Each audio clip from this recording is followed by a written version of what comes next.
허환구의 라디오 오늘. 여러분 안녕하십니까, 허환구입니다. 다사다난했던 2020년이 저물고 신축년 새해 2021년이 밝았습니다.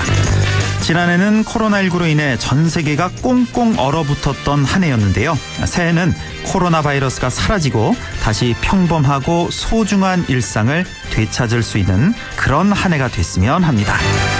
하지만 아직 코로나 확산세가 좀처럼 잡히질 않고 있는데요. 신규 확진자 수도 다시 1000명을 넘어서 계속해서 1000명대를 기록 중입니다. 현재 수도권 2.5단계, 비수도권 2단계의 사회적 거리두기는 모레 종료되고요. 3단계 격상 여부는 내일 발표될 예정입니다. 한 설문조사 결과 2021년 새해 가장 듣고 싶은 소식으로 코로나19 종식이 꼽혔습니다. 새해에는 부디 다시 소중한 일상을 되찾을 수 있기를 소망합니다. 2021년 1월 1일 금요일 라디오 오늘 광고 듣고 시작합니다. 파주 센트럴밸리 산업용지 완판 신화를 이어갈 상업, 주거, 지원용지 투자의 기회, 역세권 입지에 서울 문산 고속도로까지 남북경협의 수혜지에서 프리미엄 투자의 중심지로 거듭날 파주 센트럴밸리. 문의 1522-0844.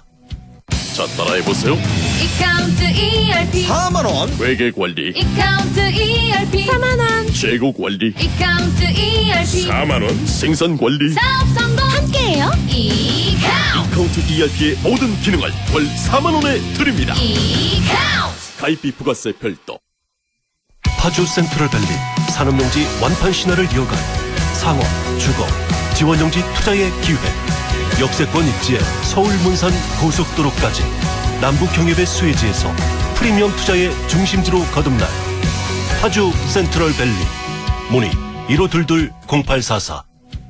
평범한 일상이 포레나를 만나면 출근은 더 빠르게, 휴식은 광교산 숲세권에서, 생활 인프라는 완벽하게 한화 포레나 수원장안에서 가장 앞선 일상으로. 특별한 일상의 시작 포레나 한화 포레나 수원장안 1644-5060 한화건설.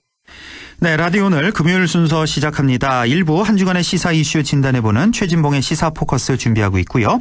2부 이슈 오늘에서는 신축년 새해를 맞아서 특별 인터뷰를 준비했습니다. 잠시 후 경북도의회 고우현 의장을 연결해서 함께 얘기 나눠보겠습니다. 이어서 부동산에 관한 궁금증 풀어보는 시간이죠. 조진희의 부동산 매거진 함께 하시겠습니다. 라디오 오늘 생방송 놓치신 분들은 유튜브로도 다시 들으실 수 있습니다. 많은 애청 바랍니다.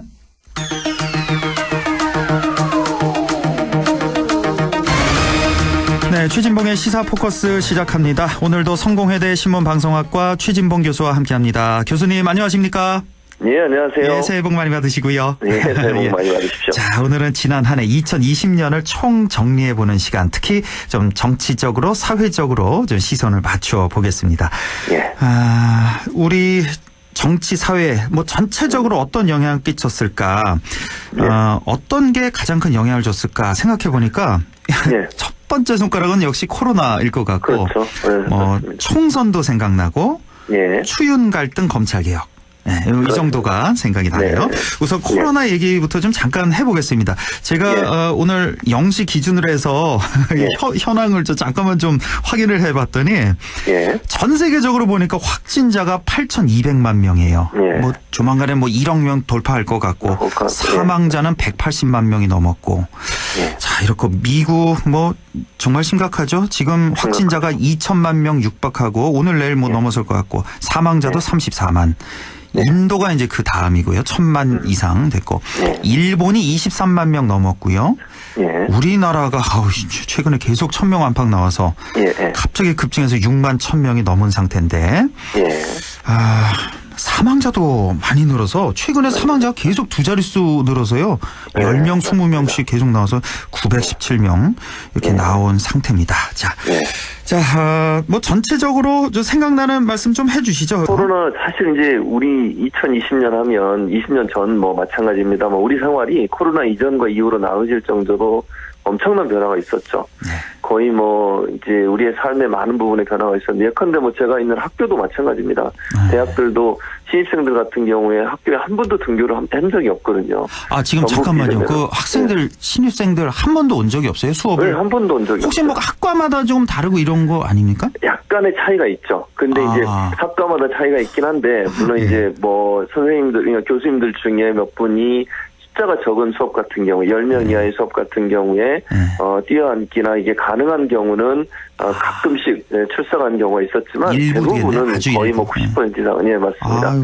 다 비대면으로 하다 보니까 학교에 등교도 못하고 친구 사귈 시간도 없었고 기회도 불쌍하네요. 없었고. 예, 그렇죠. 어떻게 보면 사실 우리 대학 다닐 때만 해도 1학년 때는 약간 좀 노는 분위기 아니었습니까? 그렇죠. 그런 분위기였죠. 술도 좀 많이 마시고 친구들 그렇죠. 많이 사귀고 뭐 MT 이런 데도 많이 맞아요. 가고 네. 그게 이제 평생 가는 추억인데 그런 경험을 못 하네요. 네, 그런 경험을 못 했었고 잘 아시겠지만 일상이 거의 다 비대면으로 바뀌면서 뭐 모임이라든지 뭐 어디 여행 가는 거 이런 것들이 다 거의 막혔지 않습니까? 그러다 보니까 우리의 삶이 거의 뭐 코로나 이전과 이후로 완전히 달라졌다 이렇게 볼 수 있을 것 같고요. 대신 또 한편으로는 그런 면이 있는 것 같아요. 우리가 이렇게 비대면으로 여러 가지 새로운 어떤 시도들이나 도전을 해본 것들, 이런 것들은 의미가 있었다고 보이지만 전체적으로 보면 우리 삶이 정말 180도 바뀌었다. 그렇게 얘기할 수밖에 없는 그리고 좀 우울감이 더 커진 그런 시대가 아니었나 이런 생각이 듭니다. 그러네. 한마디로 이렇게 정리를 해 주셨는데 한 가지 딱 좋은 점이 있다면 우리나라의 위상이 좀 올라갔다. 그럼요. 이미지 개선이 많이 됐다. 그러니까 올해 들어서 이 코로나 때문에 대한민국이 선진국이다라는 소리를 좀 자주 맞아요. 듣게 된 것 같아요. 예. 그렇습니다. K-방역이 성과를 내면서 다른 여러 나라들이 사실 초창기만 해도 더 그랬죠. 요즘 이제 우리가 조금 더 확진자가 늘어나고 있지만 초창기에 우리가 잘 막아내면서 전 세계적으로 한국의 뭐 드라이브 스루 검진 같은 거 이것도 사실은 전 세계가 다 도입을 했잖아요. 우리가 처음 시도했거든요. 그런 것들은 방역에 있어서 가장 선진적인 모습을 보여줘서 정말 방역 선진국이라고 하는 어떤 그 세계적인 위상을 만들었다는 점 긍정적으로 평가할 수 있는 부분이죠. 예, 그렇습니다. 참 아이러니한 게요. 코로나 그 바이러스 그 하나가 어떻게 이 전 세계를 다 이렇게 뒤바꿔 놓을 수가 있는 건지 이건 정말 정말 심각한 일이고 그렇죠. 근데 더 신기한 게요.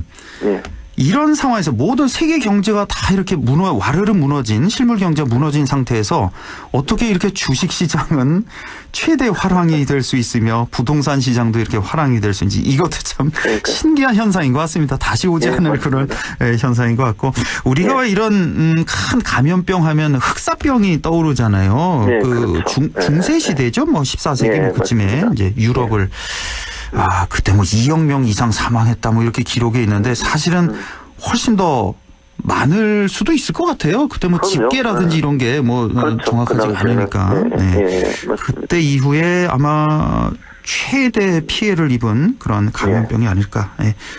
자, 이렇게 코로나를 정리해봤고 그다음은 총선 얘기를 좀 해보겠습니다. 지난 4월 총선에서 더불어민주당이 지역구에서만 이제 163석을 얻은 거고 비례정당인 더불어시민당 17석을 얻은 거죠. 우리 월요일 출연자의 최백은 교수가 그때 플랫폼 정당이라 해서 더불어시민당을 만들어서 이제 17석을 찾아서 이렇게 해서 한 당이 민주당이 180석을 확보를 해서 이건 정말 헌정사상 단일 정당이 차지한 최다 의석수를 기록했고 이것뿐만 아니라 열린민주당도 3석, 정의당도 6석을 얻어서 정말 진보 진영의 완전한 압승이었잖아요. 지난 총선이. 맞습니다. 이것도 참 기록적이네요.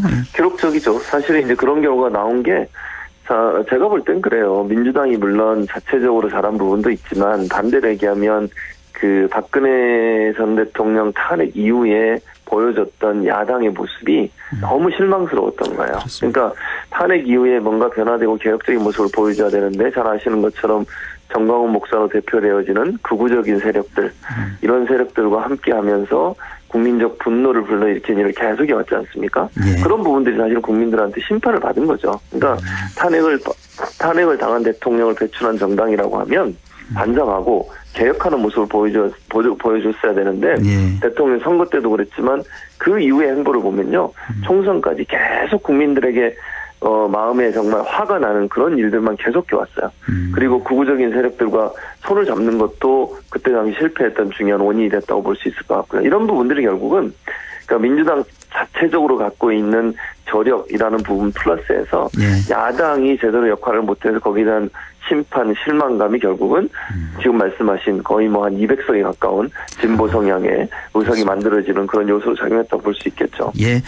우리가 경제 배울 때 왜 경기 사이클 뭐 이런 걸 배웠잖아요. 예. 부침이 있다 항상. 예. 근데 지금 정치도 마찬가지인 것 같습니다. 지금 이 시각만 딱 놓고 보면 반대 상황 아니겠습니까? 현재 그렇죠. 뭐 대통령과 여당 지지율 뭐 거의 최하 수준을 기록하고 있고 이런 상황에서 이제 얼마 안 남았습니다. 한 석 달 앞으로 다가온 보궐선거 서울시장, 부산시장 누가 될 것인가?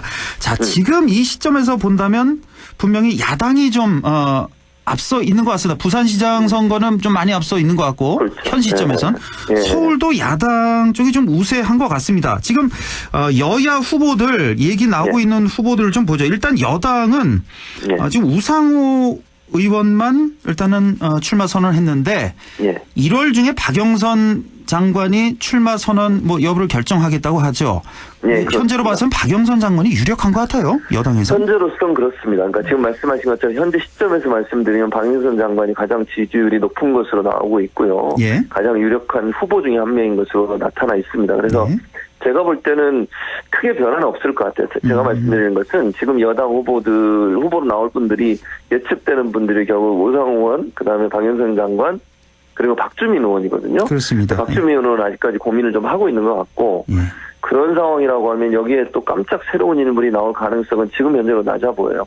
임종석 전 비서실장이 사실은 좀 거론이 됐었는데 공식적으로 우상호 의원을 지지하겠다고 하면서 출마를 안 하겠다고 얘기를 했거든요. 아, 그렇습니까? 그래서 아마 출마가 안 할 가능성인데 근데 그럼에도 불구하고 저는 이게 한 2월 말쯤 되면 그러니까 설이죠. 설 지나고 나면 후보가 이제 결정이 될 거거든요. 그렇습니다. 그 사이에 지지율의 변화가 영향을 미칠 수도 있다는 생각은 들어요. 즉 지금 말씀하신 것처럼 지금 현 시점의 지지율에 보면 야당이 약간 유리하게 나오거든요. 이 지지율이 계속 간다고 만약 예정을 해보면 정말 불려서 나올 수도 있다. 즉 차출론이 나올 가능성도 있다는 생각이 들어요. 임종석 전 실장이. 뭐 그럴 가능성이죠. 왜냐하면 이번 선거가 너무너무 중요하기 때문에 이번 선거가 대선을 앞두고서 전초전이라고 할 수 있잖아요. 근데 막 예를 들면 지금 부산, 서울이 두 군데인데 부산이 더 지금 열악한 상황이거든요.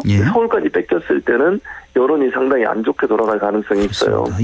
그런 차원이라고 하면 서울에 좀 더 집중해서 정말 깜짝 인물이 차출돼서 나올 가능성, 뭐 임종석 실장도 그 중에 한 분이라고 저는 생각이 드는데, 그럴 가능성은 저는 배제할 수 없다고 볼 수 있을 것 같습니다. 여당 쪽에서는 현재로 봐서는 일단은 뭐 박영선 장관이 유력하지만 설 지나서 그때 상황 봐서 계속해서 좀 지지율이 여당이 불리하다 그러면 임종석 전 실장도 차출될 가능성이 있다. 그럴 가능성도 있다고 보이죠. 야당이 재밌습니다.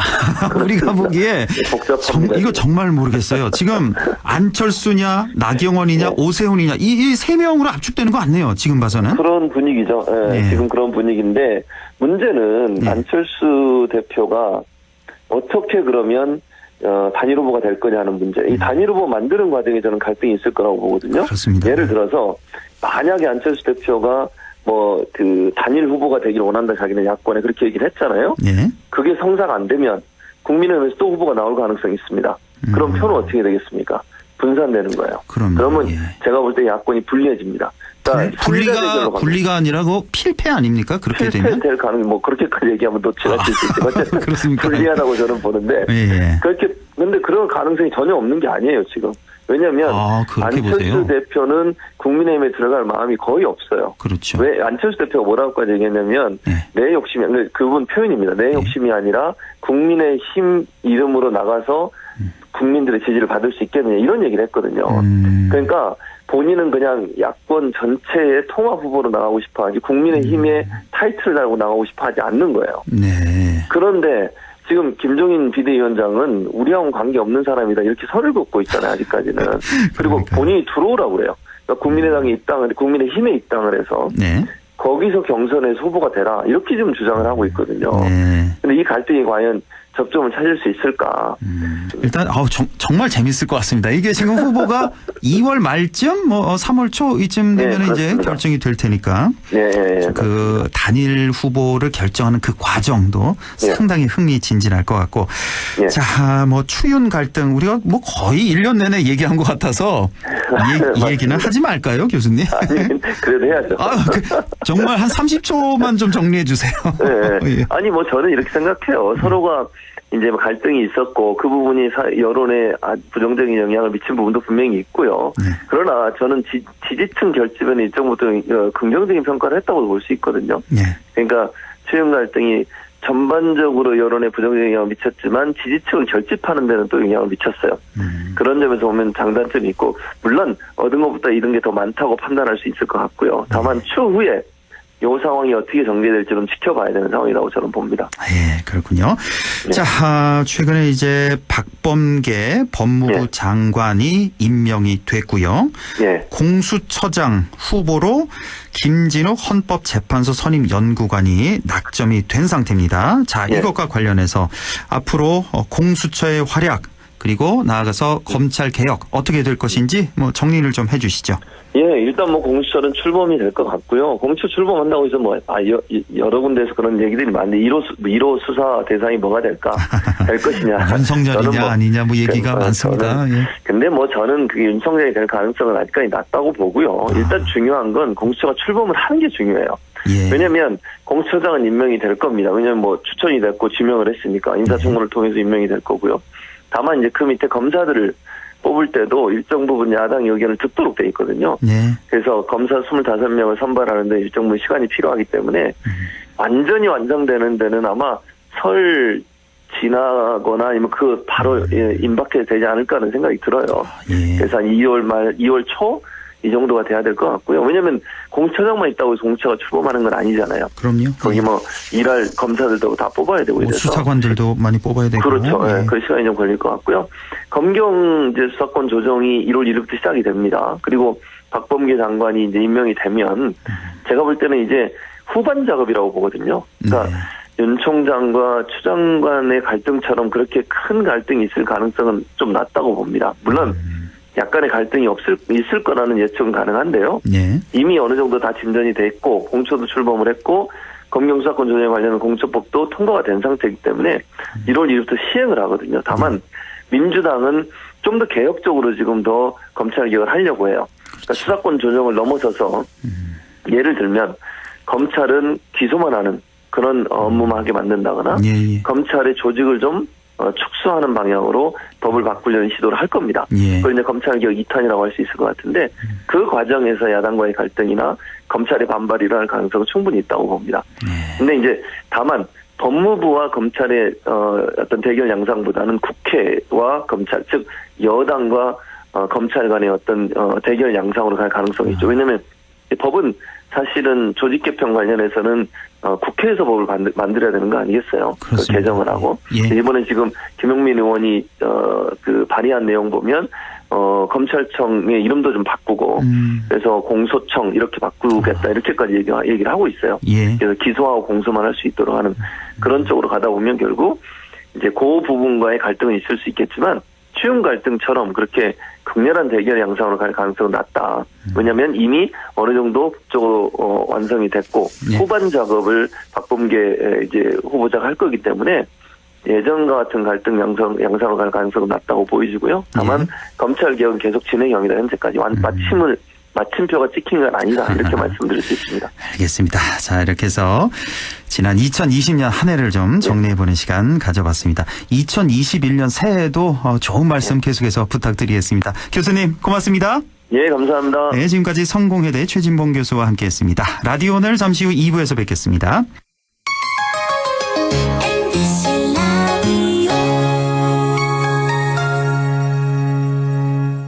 할인점보다 더 실속 있고 편의점보다 더 편리하게 살 수 있는 곳, 시장보다 더 정이 넘치고 백화점보다 더 품격 있는 곳, 이런 곳이 없을까요? 네, 우리 동네 우리 할인점 홈마트가 있습니다. 지난 25년간 항상 고객과 함께한 홈마트. 용상점, 자이점, 신용주점, 사천점에서 새롭게 고객님께 다가갑니다. 홈마트. 확진자를 간호했다는 이유로 빈집에서 자가격리를 한 간호사. 코로나 의심 증상만으로 최종 면접의 기회를 포기한 취준생. 생업을 걱정하기보단 완치 후 백신 개발을 위해 혈장을 기증한 부부. 확진의 기로에서 확신으로 스스로를 멈춰준 사람들. 고맙습니다. 당신의 확신이 수많은 확진을 멈췄습니다. 공익광고협의회.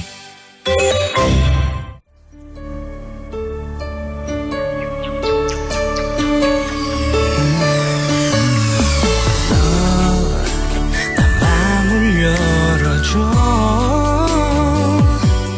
다가가 나 속삭이도록 언제나 내 생각으로 행복해야 해요.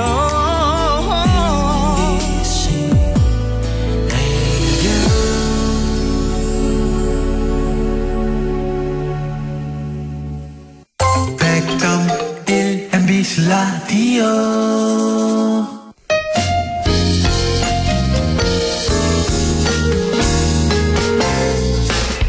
지금 여러분께서는 안동 MBC 시사정보 프로그램 허환구의 라디오 오늘을 듣고 계십니다.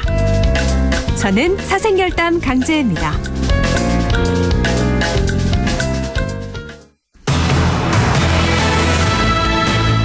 네, 이슈 오늘 시작합니다. 다사다난했던 2020년이 저물고 희망찬 2021년 새해가 밝았습니다. 신축년 소띠해에도 변함없이 경북도민의 행복한 생활을 위해서 노력해 주실 분이죠. 경상북도의회 고우현 의장 연결돼 있습니다. 의장님 안녕하십니까? 예, 반갑습니다. 예, 고우현입니다. 반갑습니다. 예. 새해 복 많이 받으시고요. 예, 감사합니다. 사실 뭐 의장님처럼 이런 정치하시는 분들 연말연시 가장 바쁠 시기인데 경상북도 모든 공식 행사가 다 취소됐잖아요. 연말연시에. 예, 그렇습니다. 의장님 뭐 집에서 좀 편히 쉬셨겠어요, 이번은? 예, 그렇지만은 예. 편히 쉴 수도 없고. 예. 그래도 여러 가지 현안 사항이 좀 있기 때문에. 그렇군요. 많은 인원 계시는 데는 안 가고. 네. 그다음에 한두 분이 이렇게 서로 좀 만나고 이제 대화도 하고 이렇게 하고 있습니다. 그렇군요. 예. 자, 지난 2020년 이렇게 돌이켜 보면 코로나라는 세 글자밖에 생각이 안 날 정도. 모든 국민들이 다 힘든 시기를 보낸 그런 한 해였는데 지난해 우리 경북도 의회 의정 활동을 좀 평가해 본다면 어떻게 하실 수가 있을까요? 예, 저희 의회에서는 코로나19로 인해 힘든 참 여건입니다. 네. 그러나 지난 한 해 경상북도 60명의 우리 의원님들은 현장에서 도민들과 함께하며 경북의 발전과 도민 행복을 위해 활발한 의정 활동을 펼쳤다고 생각을 합니다. 네. 총 8회에 걸쳐 116일간의 임시회와 정례를 했습니다. 네. 그 결과가 조례안 160건을 포함해서 274건의 안건을 처리하였고 특히 코로나 위급 상황을 대비하기 위해 감염병 대책특별위원회를 구성해 감염병 전담 병원 확인과 점검을 실시하고 관련 조례를 발의하는 등 선천적으로 대응을 하고 있습니다. 또한 도민들의 실질적인 복지 향상을 위해 경북도 저소득층 주민에 대한 생활안전지원 조례안과 경상북도 농어민 수당 도입 조례안을 제정해 재정 지원의 근거를 마련했다고 생각을 합니다. 새해에도 경상북도 의회는 도민의 대외기관으로서 행복한 경북, 도민과 함께하는 의회를 구현하고 도민들에게 신뢰받는 의회가 되기 위해 더욱 노력할 것을 다짐을 합니다. 예. 자, 2021년 새해가 시작됐는데요. 그렇다면 올 한 해 역점을 두는 현안으로는 어떤 것들이 있겠습니까? 도에서는 위기 상황의 대처를 위해 저출산 고령화 대책 특별위원회를 구성을 했고 그 대책위원회 중심으로 정책 세미나, 연구 용역 추진 등 대안 발굴을 위해 다양한 활동을 추진하고 있습니다. 네. 경북의 미래와 발전을 위해서는 우선적으로 애를 낳고 기를 수 있는 환경조성과 미래의 먹거리가 있어야 된다고 봅니다. 임신과 출산, 보육에 걱정이 없도록 다양한 정책을 만들고 첨단 신산업 개발을 통해 지역 경기가 살아나 일자리가 늘어날 수 있도록 제도적으로 뒷받침을 할 생각입니다. 예. 우리 경상북도에 큰 이슈가 몇 가지가 있어서요. 그 의견을 우리 고우현 의장님 의견을 좀 들어보도록 하겠습니다. 먼저 이 통합 신공항 건설 얘기 안 여쭤볼 수 없는데 자, 이제 성공적인 통합 신공항 건설이 이루어지기 위해선 어떤 점에 중점을 둬야 할지 우리 의장님 생각은 어떠십니까? 통합 신공항은 대구 경북의 발전을 위해 핵심 사업이자 지역 경제를 살리는 미래의 성장 동력이라고 보고 있습니다. 예. 공항 건설에만 10조 원이 투입되고 기반 시설 구축과 관련 산업 발전을 고려하면은 수십조 원이 경제적 효과가 있을 것으로 예상을 하고 있습니다. 예. 통합 신공항은 빠르게 만드는 것도 중요하지만 미래에 증가되고 예상되는 항공 수요를 반영하여 중장거리 민간 노선의 운영이 가능한 제대로 된 공항으로 건설돼야 합니다. 특히 민간 부분의 항공 노선이 지금보다도 더 배 이상 건설되기를 희망을 합니다. 예. 이를 위해서는 설계 단계부터 충분히 그 규모가 반영되고 이와 함께 공항 신공항 및 공항 클러스터 조성, 강력교통망 구축, 지역 발전 방안이 다 함께 추진돼야 한다고 봅니다. 네. 지금 뭐 다들 아시겠지만 김해 신공항 그 확장 계획안이 백지화기 논란이 지금 일고 있습니다. 그러면서 우리 대구 경북 통합 신공항이 좀 악영향을 받는 게 아니냐 이런 우려하는 분들도 많이 계신데 이 가덕도 신공항 추진에 대해서는 의장님 어떻게 생각하십니까? 예. 총리실 산하 김해 신공항 검증위원회 김해 신공항 재검토 발표는 김해 신공항 추진 계획을 사실상 백지화된 특정으로 저희들은 보고 있습니다. 예. 참으로 무책임한 결정이라고 생각을 하고요. 예. 이번 발표가 부산 가덕도 신공항 재추진으로 결코 이어져서는 안 된다고 생각을 합니다. 네. 그것은 국가 전체 이익과 상반되는 적극적인 결정인 만큼 반드시 제고되어야 한다고 보고요. 예. 내년 보궐선거를 앞두고 자행되고 있는 중앙정치권과 15개 시도의회 의장들이 가덕도 신공항 지지 선언은 즉각 철회되어야 하고 지방분권, 지방발전을 위한 연대와 협력의 장으로 되돌아와야 한다고 생각을 합니다. 예. 또 여쭤보고 싶은 게 바로 대구 경북 행정 통합에 관한 건데요. 지금 뭐 공론화위원회가 출범돼서 이제 활동 중인데 이 대구 경북 행정 통합에 대해서 지금 찬성과 반대 다양한 의견이 많이 나오고 있는데 의장님은 어떻게 보십니까? 우리 경상북도 의회에서는 다수의 도의원들이 도정 질문, 행정사무감사 등을 통해 대구 경북 행정통합이 너무 장밋빛 전망으로만 급하게 추진되는 것은 아닌지 지적하고 우려하고 있습니다. 예. 무엇보다도 사회적 논의와 공론화가 통해서 시도민들이 공감대를 형성하고 충분한 시간을 가지고 사회적 합의를 이끌어내는 것이 가장 중요하다고 생각을 합니다. 예. 지금처럼 통합 일정을 정해놓고 거기에 맞춰 추진한다고 보면 부작용이 발생하는 만큼 추진 절차에도 시도민을 설득하고 대안을 제시하는 등 그 과정이 투명하게 밝혀지고 실질적으로 우리 대구 경북의 시민과 도민들이 생명 통합을 함으로 인해서 하는 것보다 하는 것이 더 낫다 하는 그 인식이 갈 수 있도록 추진을 해 주시기를 간곡히 부탁을 드립니다. 예. 급하게 추진하는 것은 안 된다. 사회적 합의가 있어야 되고 우리 시도민의 설득, 공감대가 형성이 돼야 된다는 그런 말씀이시고. 그리고 얼마 전이었죠. 12월 10일에 국회에서 지방자치법 개정안이 통과가 됐는데 32년 만에 전부 개정이라고 하던데 이렇게 되면 어떤 변화를 기대해 볼 수 있을까요? 예. 이번 지방자치법 개정으로 지방자치를 근본적으로 개선하고 지방의회가 독립성과 전문성을 갖출 수 있게 되었습니다. 개정안에는 주민 참여 기회 확대, 지방의회가 인사권을 가질 수 있습니다. 네. 또 정책 지원 전문 인력 도입 등으로 우리가 집행부에 전문적인 인력을 투입함으로 인해서 감시와 견제가 잘 될 수 있는 그런 내용이 담겨 있습니다. 예.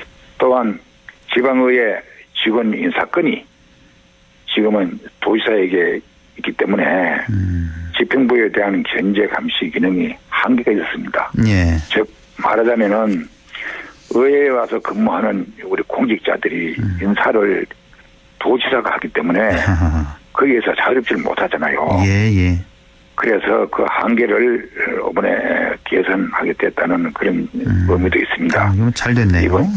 이번 개정으로 집행부에 대한 견제와 감시, 정책 대안 개발 등에 있어 본연의 역할과 기능이 더욱 강화될 것으로 기대합니다. 예. 자, 이제 마지막으로 새해를 맞아서 우리 도민들에게 전하고 싶은 메시지가 있다면 좀 말씀해 주시죠. 예. 소상인들은 지금 장사가 안 된다고, 자영업자도 지금 규제가 많기 때문에 장사를 할 수 없기 때문에 많은 어려움을 지금 호소하고 있습니다. 그렇습니다. 하지만 도민 여러분께 서로에 배려하고 지금처럼 협조를 해주신다면 이 위기를 누구보다 슬기롭게 극복할 수 있다고 생각을 합니다.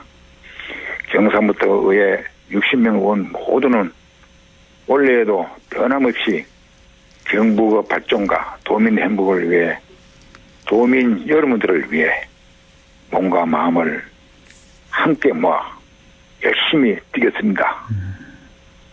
새해 우리 도민 여러분 복 많이 받으시고 부디 건강하십시오. 네. 예, 감사합니다. 예, 의장님도 새해 복 많이 받으시고요. 오늘 말씀 잘 들었습니다, 의장님. 예, 감사합니다. 예, 지금까지 경상북도 의회 고우현 의장이었습니다. 네, 부동산 매거진 시작합니다. 2021년 새해가 밝았습니다. 2020년도는 많은 부동산 정책들이 새로 나왔던 한 해였죠. 자, 그러면 2021년부터 적용되는 부동산 정책, 특히 세금 부분에 대해서 오늘 그 내용 정리해 보겠습니다. 오늘도 LNS 자산운용 조진희 이사와 함께합니다. 이사님 안녕하십니까? 네, 안녕하십니까. 예, 새해가 되면 이제 부동산 세법이 많이 바뀌게 돼서 관심들이 많이 가게 되는데 특히 올해 같은 경우는 종부세, 양도세가 많이 오른다 이런 얘기를 많이 들어서요. 예. 그 내용을 좀 먼저 정리해 주시죠.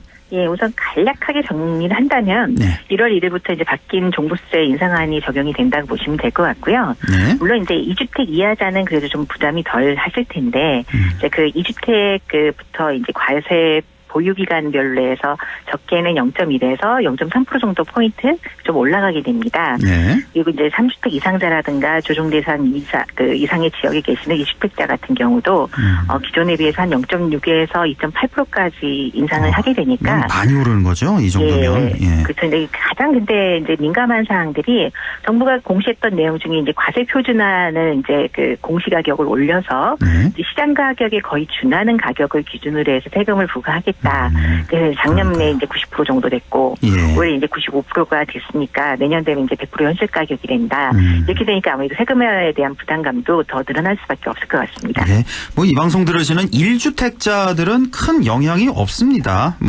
물론 아주 고가의 부동산을 갖고 계신 분들은 영향이 있겠지만 대부분 1주택자들은 변함이 없고 그런데 조정 대상 지역 내에 있는 2주택자 많이 올라갑니다. 그리고 그렇습니다. 3주택자 이상도 역시 0.6에서 2.8%포인트나 인상이 된다. 그리고 공정시장 가액 비율도 이게 한마디로 이제 할인율이잖아요. 그렇죠. 이제 작년 같은 경우는 이제 10%를 할인을 해줬는데 공시가격에서 올해는 5%만 할인하고 내년에는 할인이 아예 없는 거고요. 네. 그러니까 이 공시가격 그대로 이제 과세를 하게 된다는 말씀이시고. 그러면 올해 이렇게 세금이 많이 증가하게 되니까 이런 세 부담으로 인해서 매물들이 좀 많이 나오고 가격도 좀 안정화가 될까? 어떻게 보십니까? 우선은 그 매년 이제 그 세대를 조금 세분화시킨다고 한다면 기본적으로 이제 보유세 부담이 늘어나서 집을 팔려고 하시는 분들도 좀 많이 의견들을 받고 있습니다. 근데 이제 무엇보다도 이 세금 문제에 있어서 민감하신 것들이 단순히 종부세만 오른다가만 아마도 매물을 더 내놓으실 수 있을 것 같아요. 그렇죠. 근데 이제 양도세까지 늘어나다 보니까 양도세가 늘어난다는 개념은 뭐냐면 그래도 내가 오른 집값만큼 목돈이 좀 생겨서 다른 지역으로 이사가고 일부 자금은 이제 내가 목돈으로 생활비를 좀 더 쓰겠다 이런 목표들이 있으신데 기본적인 양도세율 자체도 이제 그 물론 구간별로 다르기는 하지만 2020년도 작년에 워낙에 많이 집이 올랐습니다. 그렇죠. 예, 양도 차액 5억 초과되는 부분들이 이제 42% 정도 됐는데 이걸 이제 10억 초과 구간까지도 만들어졌다라는 뜻은 뭐냐면 그만큼 집값이 올랐다라는 거거든요. 근데 이제 그걸 또 장기 보유자 입장에서 물론 1주택자들은 좀 세제 혜택이 있지만 그렇지 않고 이제 장기 보유했던 그 주택을 갖고 계셨던 분들이 팔고 이사를 가려고 하더라도 실질적으로 이제 그 새로운 집을 찾기 쉽지 않다 이런 것들 때문에 계속 눈치 작전을 좀 봐야 되지 않겠느냐. 좀 죄송한 얘기지만 이제 이번에 이제 선거 준비들을 하시고 하면은 좀 더 풀어지지 않겠느냐. 역시 이런 생각들을 좀 하고 계시는 것 같습니다. 계속 지금 논란이 되고 있는 것 같아요. 종부세 올리는 건 괜찮은데 그러면 사람들이 팔게끔 해야 된다. 그래서 양도세도 좀 어느 정도 좀 낮춰줘야 되는데 일시적으로라도. 근데 양도세까지 같이 올리니까 이거 뭐 팔지도 못하고 갖고 있자니 너무 부담되고 이런 논란이 계속 있습니다. 또 그런데 한편에서는 이 불로소득에 대한 과세는 이거 당연한 거다. 소득이 있는데 어떻게 세금을 안 매기냐, 낮춰주냐. 또 이런 팽팽하게 이런 논란이 계속되는 것 같고 지금 또 얘기가 많이 되는 게 1주택만 갖고 있는 그 고령층들이 있잖아요. 이런 분들은 사실 뭐 경제 활동을 안 하시는 분들도 많이 계시니까 집값은 높지만 뭐 현금 흐름이 좋지 않은 이런 고령층들 이런 분들 세금이 꽤 부담이 되겠어요. 예, 그래서 실질적으로 서울 시내에서도 주택을 공급할 수 있는 보유분은 정비사업, 즉 재건축이나 이런 데서 나와야 된다라고 얘기들을 하고 있는데 그곳에서 이제 말씀하신 것처럼 60대 넘어서 이제 7, 80대가 되신 분들이 많이 있으십니다. 근데 실질적으로 이분들이 혜택을 받으셔야 된다고 저희도 똑같이 보고 있고요. 근데 이제 이분들이 이제 이번에 좀 숨통이 트인다라고 할 수 있는 부분 중에 하나가 그 구간별로 이제 좀 더 상향 조정을 해서 이제 보유 할인을 해주는 부분도 좀 늘어났고요. 그리고 또 이분들이 이제 말씀하신 것처럼 경제 활동을 하지 않는 경우들이 대부분이기 때문에 이번에 이제 좀 매도 전략을 해서 또 이제 목돈을 좀 찾아서 가실 수 있는 부분도 분명히 있을 것 같습니다. 근데 이제 문제는 아까 잠깐 언급해드렸던 것처럼 대부분의 중장년층들 같은 경우는 아이들의 학교라든가 남편의 직장이라든가 이런 인근에서 좀 살려가는 부분들이 있고 또 이제 나이 드신 분들은 또 오랫동안 삶의 터전을 갖고 왔던 부분을 아무리 이제 그런 세금 문제나 이런 부분들 때문에 할인을 해준다 하더라도 쉽게 결정하기는 어렵다는 그런 부분들도 좀 있습니다. 그렇죠. 뭐 나이가 들수록 이제 그 자기 삶의 터를 이동한다는 거, 이주를 한다는 게 쉽지가 않으니까 젊은 사람들이야 뭐 이렇게 큰 상관이 없는데. 그렇죠. 그래서 이제 대부분 뭐 그 주택연금을 고려한다거나 아니면 이제 다른 방식을 계속 찾아보시는 그런 형태가 되는데 아무래도 이제 좀 그 이번에는 정책을 내놓으실 때 이번에 고령층도 그 고려하셨던 것처럼 좀 더 세분화해서 각 계층을 좀 들어게 보실 수 있는 정책이 좀 나아졌으면 좋겠습니다. 자 그리고 부부 공동 명의에 대한 얘기도 좀 많이 되는 것 같아요. 보통 우리가 알고 있기로는 부부 공동 명의를 하면 세금 부담을 좀 줄일 수 있다. 뭐 종부세라든지 양도세 줄일 수 있다라고 알고 있는데 꼭 좋은 것만은 아니라면서요. 예, 그러니까 2019년도에 가장 많이 이제 그 양도세를 일시적으로 줄여주면서 집을 팔아라 하는 정책이 나오기 시작하다 보니까 당시에 이제 팔리는 물건들도 좀 있었는데 그게 이제 6월까지라는 시간 한정 때문에 팔지 못하셨던 분들이 부부 공동 명의로 해서 그럼 종부세를 더 줄이자 그래서 이제 부인한테 한 6억까지는 우선 증여가 가능한 부분들이 있다 보니까 뭐 2분의 1씩 지분을 나누셨죠. 그래서 이제 부과되는 세금 기준에 해당되는 6억 그러니까 12억 정도에 되는 것들에 대한 공제를 받을 수 있는 좀 고가주택이라든가 자산이 좀 있으신 분들 아니면 이제 건물 갖고 있으시면서 임대사업을 하셨던 분들이 좀 보탬이 됐었는데. 지금 말씀하신 게 이제 종부세를 말씀하신 거죠? 그러니까 그렇죠. 공동 명의를 했을 때 부부가 각각 6억씩 해서 총 12억을 공제를 받는 거잖아요. 그러니까 이게 공시가격 기준이잖아요. 그러니까 시세로 따지자면 뭐 아파트 뭐 17억, 뭐 17억, 18억도 종부세를 안 내는 상태잖아요. 그러면은 굉장히 좋았는데 작년에 또 갑자기 이게 규정이 바뀌어서 그 오히려 이제 장기 보유하셨던 1가구 1주택 단독 명의자의 경우 9억까지 기본 공제를 해줬습니다. 그러다 보니까 지금 말씀하신 것처럼 그 공시가격 기준으로 해서 9억이라고 한다면은 뭐 조금 좀 공시가격이 좀 낮은 지역 같은 경우 최대 뭐 15억에서 20억까지 되는 아파트 같은 경우도 혜택이 받을 수 있다 보니까 굳이 그 부인한테 넘기느라 취득세 내고 세금 내고 이런 부분들을 괜히 했다라는 얘기를 좀 나왔었거든요.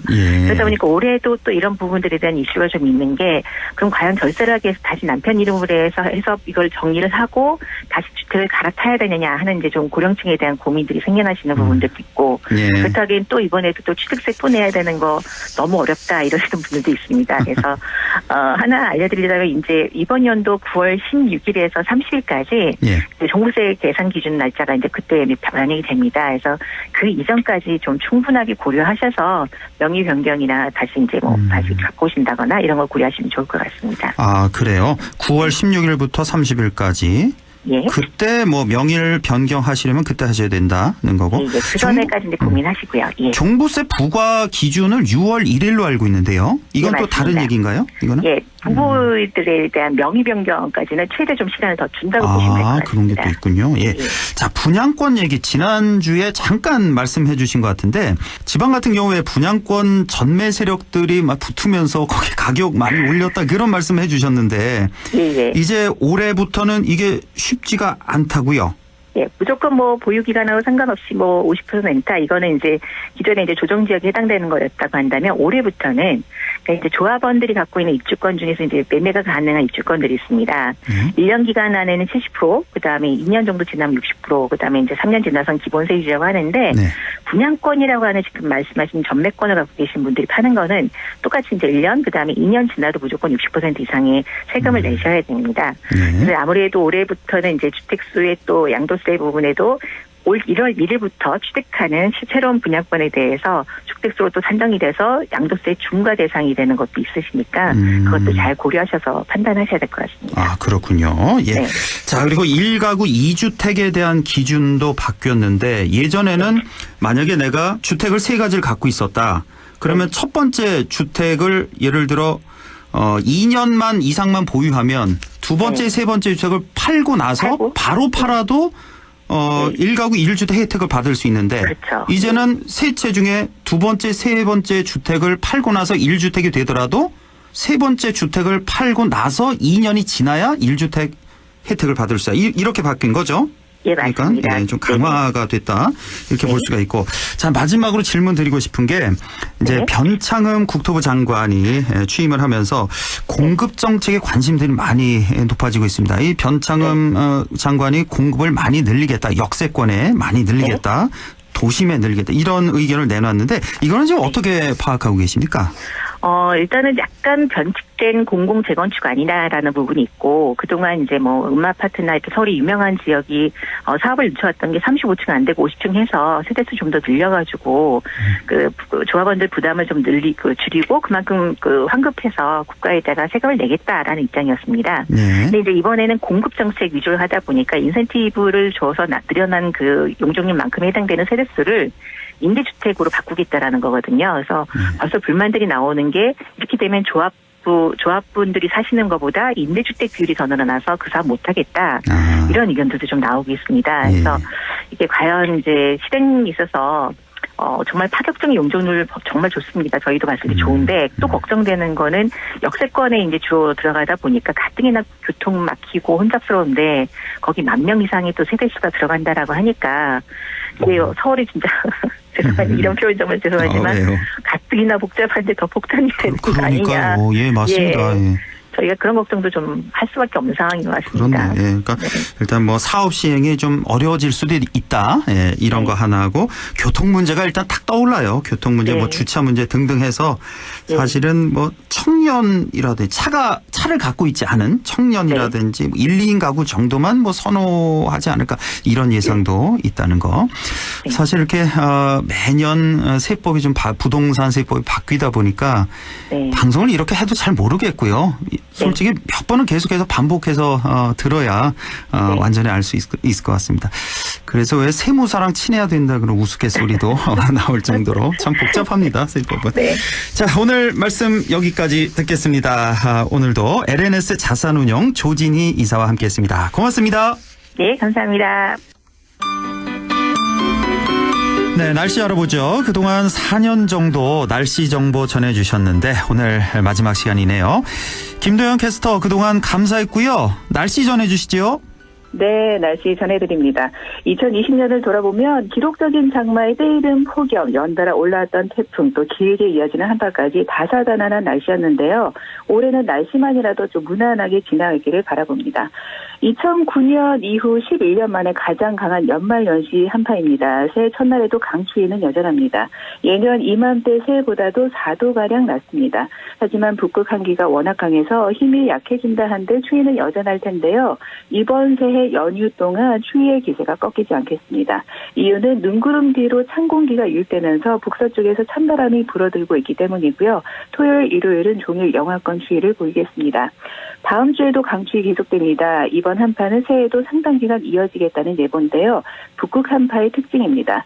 한기가 밀려와 추워진 뒤에 그 추위가 완전히 풀리기 전에 2차 한기가 남하하면서 상황이 더 악화하는 현상입니다.